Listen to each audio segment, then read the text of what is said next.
আসসালামু আলাইকুম। কেমন আছেন সবাই? আই হোপ সবাই অনেক বেশি ভালো আছেন। আমিও আলহামদুলিল্লাহ আপনাদের সবার দোয়া ও ভালোবাসায় অনেক বেশি ভালো আছি। নিউ আরও একটি ভিডিও নিয়ে আপনাদের সবার মাঝে হাজির হয়ে গেলাম। ভিডিওটি না কেটে অবশ্যই শেষ পর্যন্ত আমার সাথেই থাকবেন। আজকে দুপুরে রান্না করা হবে পাঙ্গাস মাছ ভুনা, গরুর মাংস আর হচ্ছে সাথে করলা ভাজি। মাংস খেতে খেতে একদম অতিষ্ঠ হয়ে গিয়েছে। এখন আর মাংস খেতে একদমই ভালো লাগে না। তবুও বাসায় যেহেতু মেহমান আছে, মাংস তো অবশ্যই অল্প একটু রান্না করতেই হয়। তো এই জন্য বললাম আলাদা করে আমার জন্য একটু পাঙ্গাস মাছ রান্না করো। অনেকেই হচ্ছে এখন মাংস খেতে খেতে একদম অতিষ্ঠ হয়ে গিয়েছে। তো এই জন্য হচ্ছে এখানে একটু পাঙ্গাস মাছ ভুনা করা হচ্ছে। যারা হচ্ছে মাংস খাবে না তারা হচ্ছে পাঙ্গাস মাছ ভুনা আর হচ্ছে করলা ভাজিটা খাবে, আর যারা মাংস খাবে তারা তো মাংসই খাবে। এই জন্য হচ্ছে মাংসটাও রেখেছে, সাথে হচ্ছে মাছ আর সবজিটাও রেখেছে। যাই হোক, তারপর হচ্ছে পাঙ্গাস মাছটা খুব সুন্দরভাবে ভেজে এখন হচ্ছে এখানে করলা ভাজি করে নিচ্ছে।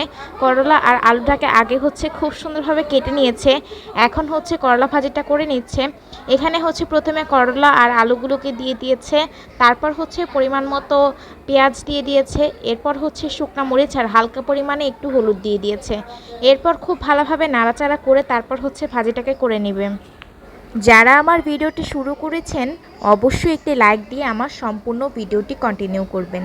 আপনাদের একটি লাইক, একটি কমেন্ট আমাকে আমার ভিডিও বানানোর উৎসাহ অনেক বেশি বাড়িয়ে তোলে।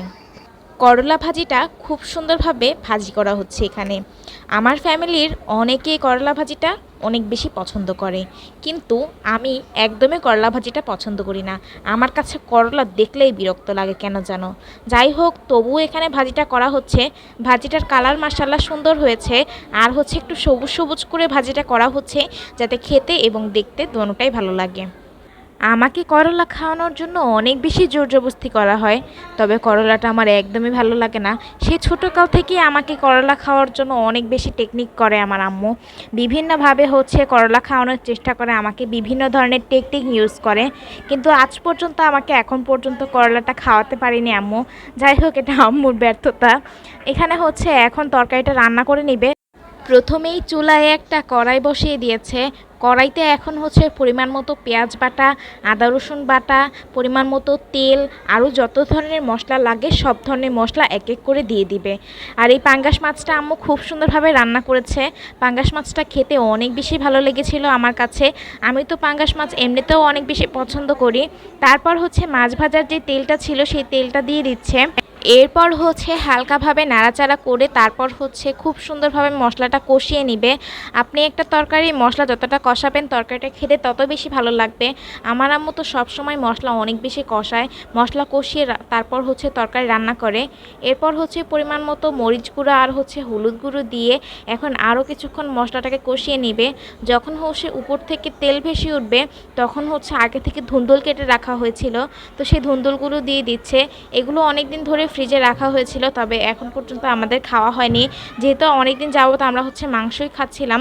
তো এই জন্য হচ্ছে আর এগুলো সবজিগুলো খাওয়া হয়নি, এই জন্য হচ্ছে সবজিগুলো দিয়ে দিয়েছে।